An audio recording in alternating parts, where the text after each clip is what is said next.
कहते हैं समय किसी का नहीं होता, पर सच ये है, समय सबका होता है। क्योंकि जिसे हम समय कहते हैं, वो सिर्फ गुजरता नहीं, वो देखता है और जब चाहे वापस भी आता है।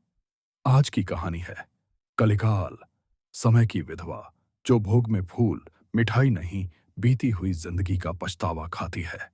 ईशान मुखर्जी, राजपुर टाइम स्टूडियो का इकलौता मालिक, एक ऐसा आदमी जो वक्त को ठीक करता था, लेकिन खुद धीरे धीरे टूट रहा था।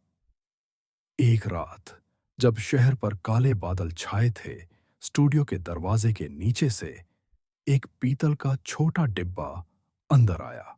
डिब्बे पर लिखा था, वक्त मांगता है। ईशान ने डिब्बा खोला और अंदर थी एक प्राचीन काली घड़ी, जिसकी सुइयां अब उल्टी चल रही थीं, और एक पर्ची, कलिकाल देवी की संपत्ति, ध्यान से रखना, वो लेने आती हैं। घड़ी घर में कहीं भी रखो, रात को अपने आप ईशान के पास आ जाती। कभी खिड़की पर, कभी मेज पर, कभी उसके बिस्तर के ठीक पास। एक रात उसने तंग आकर घड़ी का पिछला कवर खोला, उठे, और उसी पल कमरे में एक बच्चे की रोने की आवाज गूंजी। लेकिन वो भूख नहीं, समय को खींचने वाली भूख थी। कमरा बूढ़ा होने लगा, दीवारें छिलने लगीं, लकड़ी सूख कर फटने लगी। कुछ ही सेकंड में कमरा दशकों पुराना लगने लगा। ईशान घबरा गया, और तभी कमरे के अंधेरे कोने में एक आकृति खड़ी थी, सफेद साड़ी में लिपटी, चेहरा झुर्रियों से भरा, आंखों की जगह दो घूमते हुए समय के गहरे भंवर, और उसके होठों से एक ही शब्द निकला, भोग दो। अगले दिन ईशान ने पुरानी तांत्रिक किताबें पलटनी शुरू की। एक किताब में उसे एक लाइन मिली, क्लिकाल, समय की विधवा, वो ताजा नहीं, बीता हुआ भोग लेती है, वो दुख नहीं, पछतावा खाती है। ईशान की सांस रुक गई। उसकी जिंदगी में एक पछतावा था, सबसे बड़ा, उसकी छोटी बहन तितली। एक हादसा जिसे वो रोक सकता था न, पर उस दिन वो अपनी घड़ियों की प्रदर्शनी में था। उसने अपनी बहन की फोटो उठाई। तस्वीर जैसे ही घड़ी को छुई, तस्वीर की स्याही उड़ने लगी, चेहरा धुंधला होने लगा, और तितली की हंसी एक धीमे गूंज की तरह घड़ी के अंदर उतर गई। और पहली बार घड़ी ने सीधी टिक टिक की। लेकिन देवी तितली से संतुष्ट नहीं हुई। उस रात स्टूडियो की हर घड़ी उल्टी चलने लगी।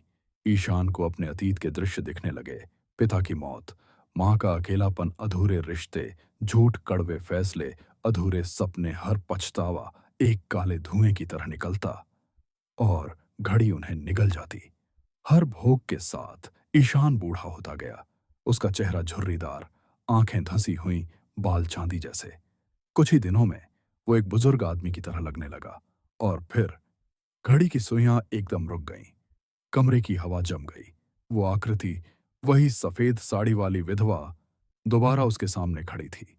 उसने हाथ बढ़ाया। अंतिम भोग। ईशान ने घड़ी को उठाकर सीने से लगाया। उसने देखा, अब घड़ी की सुइयां नहीं चल रही, बल्कि कांच पर दिख रहा था उसका अपना चेहरा। घड़ी ने उसके आखिरी पल, उसकी आखिरी सांस, उसका पूरा अस्तित्व मांगा। ईशान ने आखिरी बार सांस ली और बोला, स्वाहा। घड़ी ने सब निगल लिया। ईशान समय में समा गया। कई साल बाद जब नया मालिक स्टूडियो देखने आया, सारी घड़ियां बंद थीं, सिवाय एक, वही काली घड़ी। सुइयां आज भी उलट ही चलती थीं, और उसके कांच पर धीरे धीरे उभरता था ईशान का मुस्कुराता, झुर्रीदार चेहरा, घड़ी के पीछे उकेरे शब्द, समय कभी जाता नहीं, बस अपना भोग लेता है। अगर आपको ये कहानी पसंद आई हो, तो यकीन मानिए, अंधेरे में ऐसी और कई दास्तानें हम आपका इंतजार कर रही हैं। और भी रहस्य, और भी श्राप, और भी देव दानव कथाएं। तो मिलते हैं अगली रात एक नए साय के साथ। लाइक, शेयर और सब्सक्राइब कीजिए देवदानव टेल्स, जहां कहानियां नहीं, परछाइयां जन्म लेती हैं।